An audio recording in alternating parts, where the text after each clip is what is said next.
Hello again to all my students. So this video is going to go over the distance learning packet that you got in the mail recently. So this packet starts off with a letter that I wrote to you, which I read in another video. So if you haven't seen it yet, check that video out. And then it has a table of contents, and that table of contents is going to show you everything that's in here, starting with one of the most important sheets, and that is this sheet here, the sheet with your instructions and your skill chart.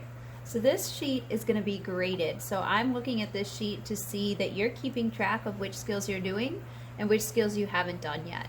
So remember that you can do whatever skill you want in whatever order, but you have to do one of each skill at least. So if you decide that you really want to work on calculating percentages and you're going to do all of the calculating percentages worksheets, that's fine, but you also have to do one of the other skills as well, one of each of them.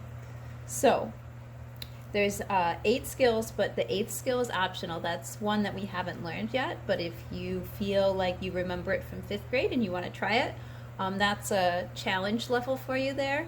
But the first 7 you have to do. So you're going to have at least one skill from each of those 7, plus any others that you want to go back and practice. Now, I recommend practicing the ones that you're struggling with over the ones that you have and that you understand. If you're going through and you're doing them and you understand every single one and you can do those with no problem and you can explain them to other people, then I wouldn't bother going over those ones. I would spend my time working on the ones that maybe you need a little bit of help with, or you can get through, but sometimes you get a little stuck.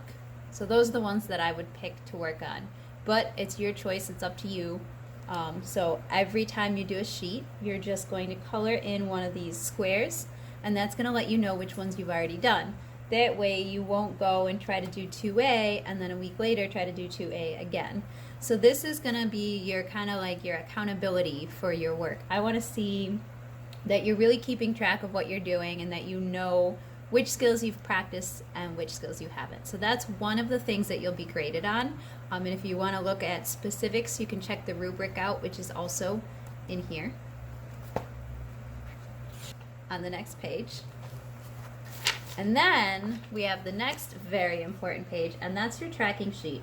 And your tracking sheet is the other big part that you're going to be graded on. So this is actually like half of your grade right here on this sheet. So this sheet is going to force you to kind of look at your work and think about it and say, how well did I do? Did I get this skill? Do I need more practice with this skill? So that's what I want to see when I look at this sheet here. So you're going to fill this out every day. So you should be doing about 20 to 30 minutes a day. You might finish a sheet. You might not finish a whole sheet in that day, but every day you're going to fill this out when you're done. So you would write your skill, you would write whatever practice sheet you were working on. So if you worked on 2A, you would write 2A.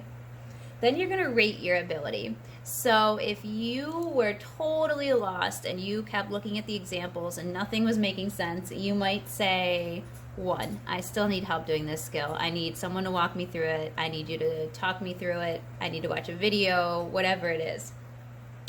If you're starting to get it, but there's certain problems that you're getting stuck on, if you are, maybe you can only do the simple ones, but nothing with like 3 digits or nothing too challenging, then maybe you'll put 2, beginning to understand.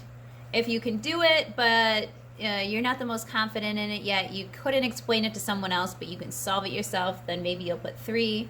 And if you can do this really well and you're flying through these and you're confident in this ability, then you would put 4. And then the last piece to this page is your comments or questions. I want to know what questions you have, and I want to know what you can do.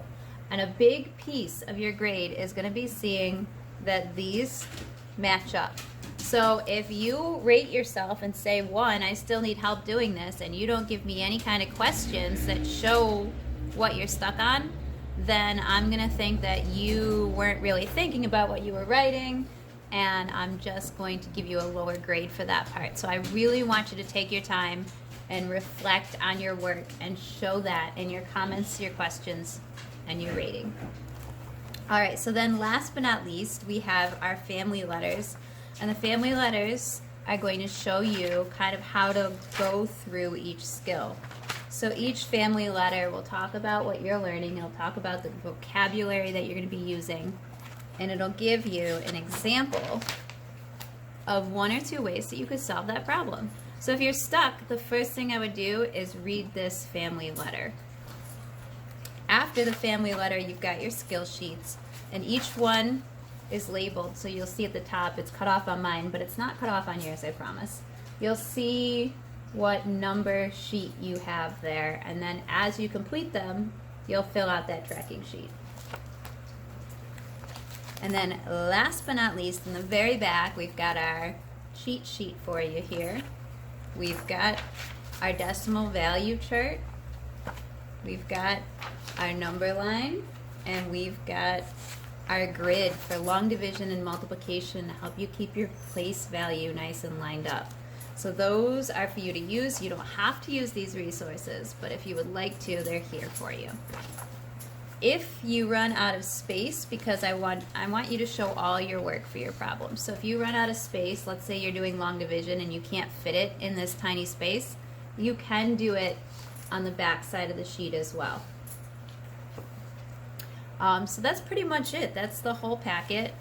Let me know if you have any questions. You can email me, you can chat with me on Google Classroom, or give me a call on the phone. Good luck, you guys. I'll see you soon.